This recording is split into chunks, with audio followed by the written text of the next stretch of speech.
बोल साचे दरबार की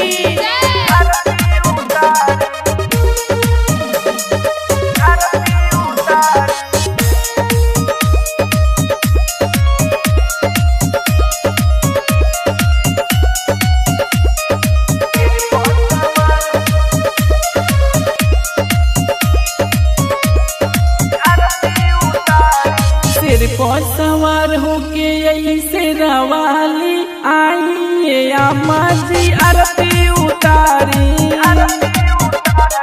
सिर पर सवार होके ऐसे रवाली आइए अम्मा जी आरती उतारी।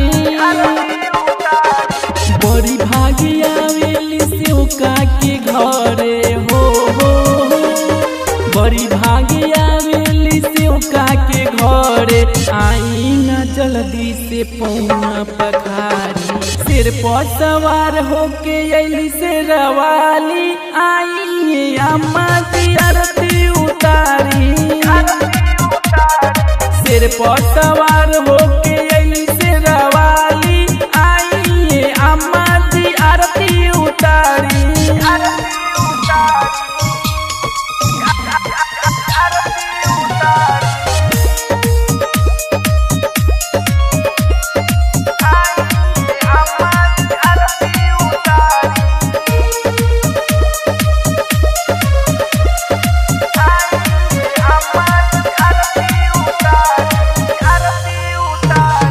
देवरू के कही के खबर पेठवाई। देवरू के कही के खबर पेठवाई। अरहुल के हार जल्दी मालिन से मंगवाई। अहिरू बिटुआ से गैया के घिउआ हो अहिरू बिटुआ से गैया के घिउआ। पंडित जी बोलाई के पाठ करवाई। सिर पर सवार होके ऐली से रवाली आई अम्मा जी आरती उतारी। सिर पर सवार होके ऐली से रवाली आई अम्मा जी आरती उतारी।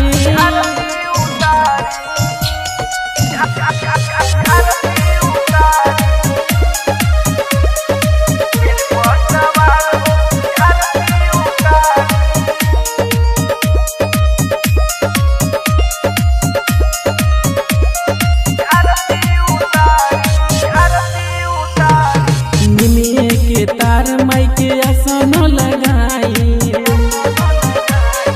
निमिये के तार माई के आसन लगाई। रमेश बिहारी जाय के चुनरी लियाई।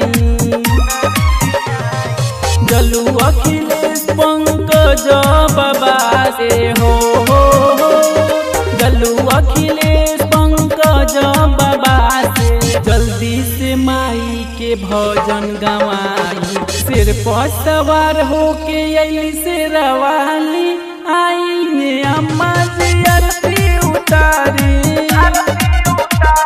सिर पर सवार होके ऐली से रवाली आई अम्मा जी आरती उतारी।